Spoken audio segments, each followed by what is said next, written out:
I believe that we are in the stone age of AI innovation.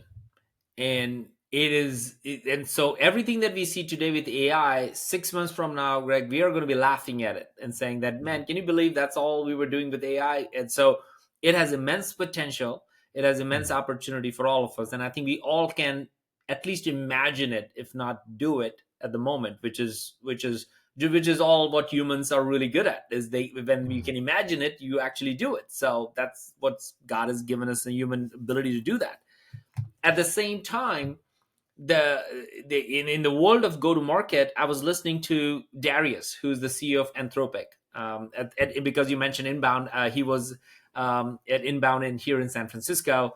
He was getting interviewed by Yamini Rangan, and they built Anthropic. It's a $5 billion company in revenue in just 3 years, right? Like so, nobody has ever seen a scale like that. And Yamini was asking him like, so I mean, this has broke all record of growth, and and clearly that shouldn't be the model because it's an exception. And I could hear in his voice, Greg, that he said, "Look, we are focused on this one use case, and this use case is around engineering or developers being able to code and deploy all those things." And almost every organization has some amount of development going on, so that's how they grew as fast. But at the same time, he said, we haven't figured out other use cases that are successful. He's trying to get into medical field. He's trying to get into healthcare. He's trying to get into fintech. He's trying to get into go-to-market. And in every area, what he's seeing is there's a compliance issue or security issue. Something or the other is stopping them to do what they're trying to do. But yet, with that one use case, they're a $5 billion in revenue business. And so it begs the question, to me as a researcher and a go-to-market enthusiast, that ultimately go-to-market is how businesses are going to function and do function for the most part. But the business transformation doesn't happen in silos. No. So it happens in teams. And the beauty of implementing proper way of AI is this: AI doesn't have emotions. AI doesn't care about your feelings. AI doesn't care about departments. So if you implement AI right and ask it the right questions, and it has all the right data that needs to be in there, it will literally give you the truth. There's no spinning around. So if you ask at 2 a.m. in the morning, how does my South America sales pipeline look like? You don't need somebody's mumbo jumbo. You actually will get that data, right?